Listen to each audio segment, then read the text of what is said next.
सध्या मुंबई महापालिकेचे सहाय्यक आयुक्त महेश पाटील यांना 1 महिन्याच्या सक्तीच्या रजेवर पाठवण्याचा निर्णय मुंबई महापालिका आयुक्त भूषण गगराणी यांनी घेतलाय।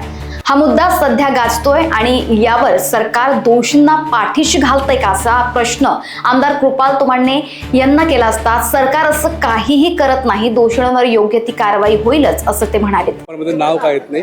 एक आमदार म्हणून तुम्हाला काय वाटतं, ज्यावेळेला तक्रार होते, कंप्लेंट होते, भ्रष्टाचार उघड होतो, त्यावेळेला ते नाव आलं पाहिजे। सत्ताधाऱ्यांचा मुलगा म्हणून तो कुठेतरी त्याला वाचवलं जातं असं वाटतं, आरोप होतो। असं नाही आहे। SCS खरगे साहेबांच्या नेतृत्वामध्ये जी कमिटी बनलेली आहे ती हाय पॉवर कमिटी आहे। त्या हाय पॉवर कमिटीचा अजूनपर्यंत त्यांचा रिपोर्ट ले व्हायचा आहे।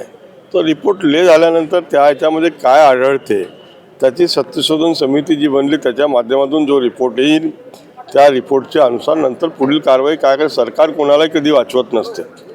सरकार ही सर्वांसाठी सारखी असते। सरकार सर्वांना मदत करणारी असते आणि यात जो कोणी आढळेल त्याच्यावर कारवाई करेल असं मला विश्वास आहे। लोकवाहिनी मीडियाकरिता अविनाश तोतळे, नागपूर।